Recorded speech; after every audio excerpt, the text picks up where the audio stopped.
What is the central theme would you like to give from this novel? So, Lost and Found in Kashmir is a fictionalized narrative based and inspired by the Pahalgam attacks.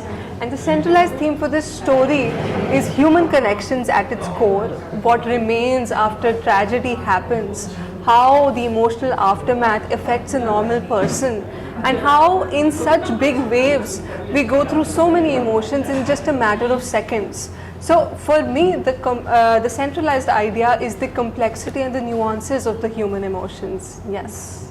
And why do you consider Kashmir as a backdrop for the love, grief, and survival? I think Kashmir has always been a place which held haunting duality for me. Immense pain with immense beauty. There is beauty in its landscapes, but there is also silence, there is also longing, there is years of history, unresolved grief and trauma. So I think that is why I found Kashmir to be the best set place for this story. And it is a character itself in the novel, and it's not just a backdrop, it has its own story to tell in my eyes. So that's why I chose Kashmir.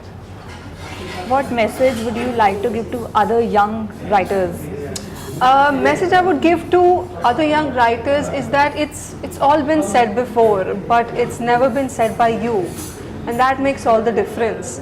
Every coin has two sides, and if you put a normal story, a cliched story in your way, it would still be different from the 100 different versions that it has in existence.